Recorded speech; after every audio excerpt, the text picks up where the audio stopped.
One of my favorite quotes is, you learn more about someone at the end of a relationship than you do at the beginning. And that's the most truest quote I've ever heard in my life. You're going to learn things about your soon-to-be ex that you never would have thought about them when you were in a relationship.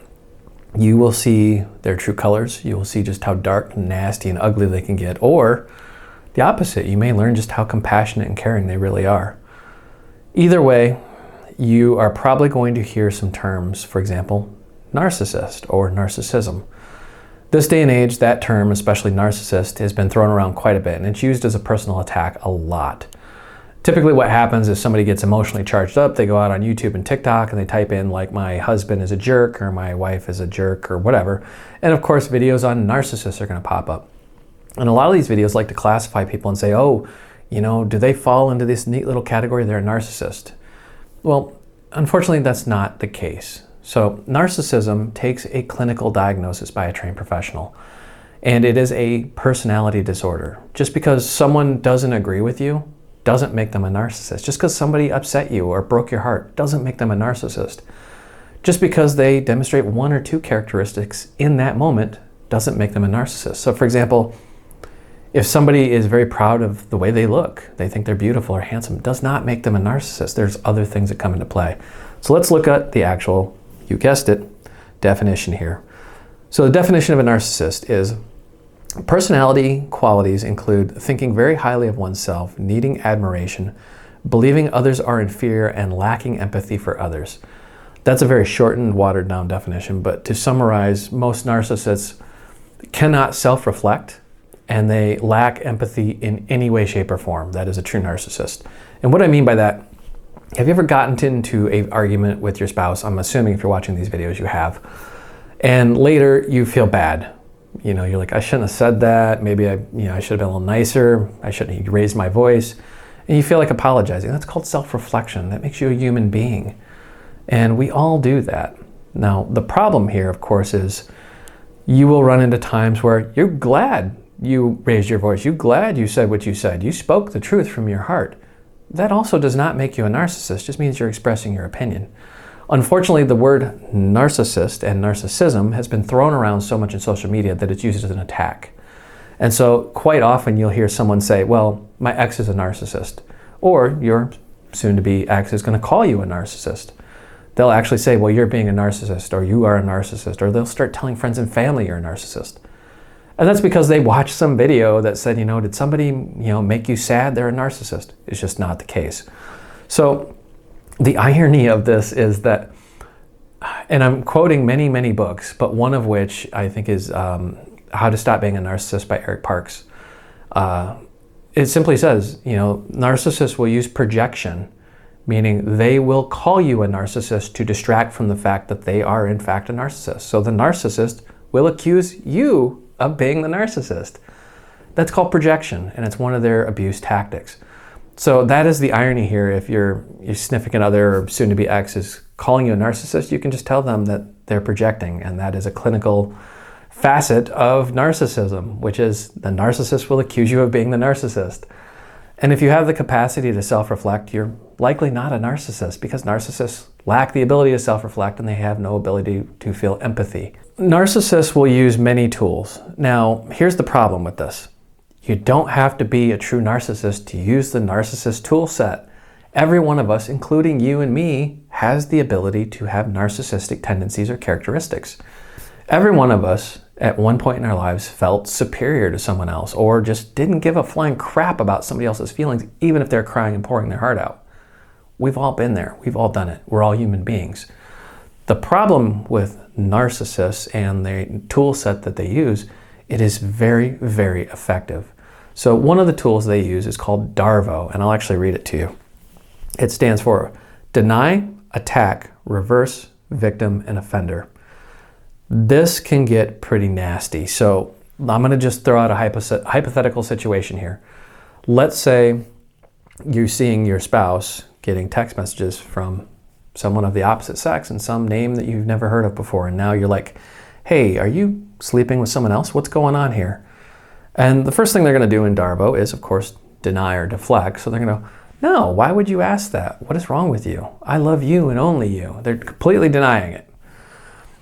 So the problem with that is you're going to use logic. You're going to say, but I see these text messages from another person on your phone. What's going on here? Now they're going to go on the offensive. They're going to turn around and go, well, I see you texting people all the time, and I see strangers on your Facebook account, and you have an Instagram account. Why do you have all these things, and why do you got to attack me? So what are they doing here? They're attacking you and denying or deflecting from the actual situation. As you progress on, they'll actually reverse the situation, and they'll go, well, you know what? I think you're the one cheating. Have you ever had that where you're just sitting there minding your business and you're thinking about, what to have for dinner, and your person you're dating or your spouse or someone you're really intimate with comes up and goes, well, I know you're cheating on me. What are they doing there? They're reversing that. They're actually putting you on the defensive. It takes away from them, and it takes all accountability off them. See, that's what DARVO is. DARVO allows narcissists or people that use DARVO to just completely skip any accountability whatsoever. And of course, part of DARVO is now playing the victim.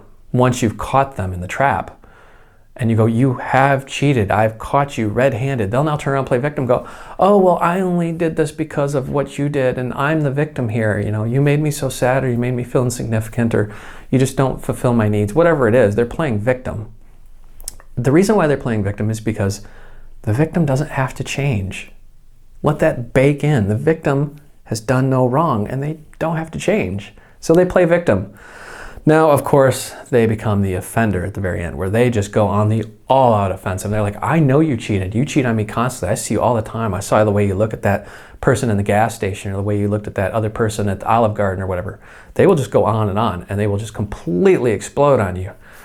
Now, you have to understand that DARVO is just a way of skipping accountability. It's simply that.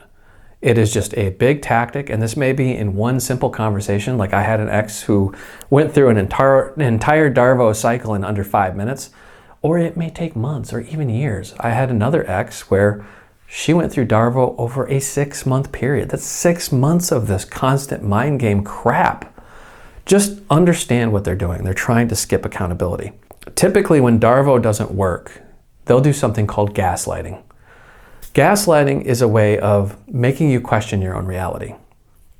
And what I mean by that is, you have all probably heard of the situation of someone has a work friend they're very close with, but they're getting text messages and emails from this work friend on their personal cell phone late at night. But don't worry, they're just a friend. What are they doing there? They're gaslighting you. That's a minor gaslight. It gets a little bit more when they say, I don't know why you're so worried. They're just a friend. I mean, I've known them longer than I've known you. But yet they're having really intimate conversations. That's gaslighting right there. And they may take it up a notch and say, you know what? You're tripping. And this is part of why I'm not comfortable in this relationship, because I just simply can't have friends. And you constantly think I'm doing something and I'm not. And then they may start a DARVO cycle here. You notice that was a denial, and they may do another DARVO cycle just to repeat themselves. The problem with DARVO and gaslighting combined is they just sidestep any and all accountability, and now you are completely questioning your own reality. You'll be sitting at the end of this conversation going, man, I'm a jerk for even accusing them of cheating, and I don't know what I was thinking. I mean, maybe they should just have close friends that message them at 3 a.m. when they're in the bathroom. You'll literally sit there and have those kind of conversations with yourself. Unfortunately, it is very toxic, and over time it will erode your self-confidence, and you will be questioning every facet of your life. But I want you to understand, they don't have to be a full-blown narcissist to do this. Anyone can do it. And you typically see this in divorce. So you'll see things, especially when someone's cheated, well, they want to just do DARVO just to sidestep any of the responsibility of owning that cheat. Or if they want, say, the house, they may use DARVO and gaslighting to try to convince you to give them the house, or to try to convince you or the lawyers that they own more of it than they actually do. That's why there's a whole discovery process to figure out who actually legally owns what. Now, the problem with narcissism, DARVO, gaslighting, and all these tactics is that you will eventually form what's called a trauma bond. And you may have a trauma bond and not even realize it right now. So a trauma bond, and I'm going to actually read you the definition here, is someone forms a deep emotional attachment with someone else who causes them harm. Think about that. Let that bake in. Someone forms a deep emotional attachment with someone else who causes them harm. We all know of that one girl that stays with the abusive boyfriend and just can't seem to get him away. That's a trauma bond. We also know that one guy who has that wife that's just not good for him, but he just can't seem to come to terms with the fact he needs a divorce. That's a trauma bond. And as you're going through your divorce cycle, all your emotions are going to be raw and they're going to be right on the surface. And if you have a trauma bond, it will come to the surface very, very quickly, because you will just be like, I'm done, I want a divorce. And then in the next minute, you're like, I love them so much. Maybe we shouldn't get a divorce. Maybe, we should try to work things out. Maybe we should try counseling again for the 15th time. Maybe her sleeping with her friend really was an accident. Maybe I could have been a better person. That's a trauma bond. It's just this deep emotional wound, and you get used to it, and you actually get addicted to this toxic cycle. You'll see this especially with women that have abusive men. They just can't seem to get away from this abusive guy, and then they'll get right up to that point where they're gonna get a divorce, and they've got friends and family and community backing them. They may even be moving out and staying in a women's shelter, and then suddenly, like that, they're right back with their abusive ex. That's a trauma bond. They can't see themselves in a world where that situation doesn't exist. It just simply terrifies them, because it's better to, know the devil you know than something you don't. And that's the sick, insidious essence of a trauma bond, is you're usually too afraid to break that bond because you don't know what else is out there. And well, I hate to say it, that's why I'm making these videos, is just to show people that it does get better. It can get way better. You just have to be strong enough to step through that barrier of fear. And it's literally one step at a time. This is not a marathon. This is a crawl. You want to get through this one step at a time. And I'm just going to end this video with this. I am not a therapist. I'm not a licensed counselor. I'm not a psychologist. I would recommend and encourage you to seek professional help if you feel that you are married to a narcissist. And if your significant other calls you a narcissist, do not, I repeat, do not immediately fire back and go, the narcissist will call you a narcissist. No, don't do that. What you want to do is just stop and say, okay, look, I don't feel comfortable having this conversation right now. I'm going to take some time and cool off. And you want to do something that's called gray rock. And this is something that I've had to learn. So gray rock is literally, think of a rock that's gray. It's very boring and plain. That's gray rock. You want to be very gray rock around your soon-to-be ex. Surface level conversation. Oh, the weather seems great today. Yep, I'd like eggs for dinner. Maybe I'll go hang out with some friends after work. You're not going to sit there and have these super emotionally charged conversations, because that's what toxic people want, is they want that reaction out of you.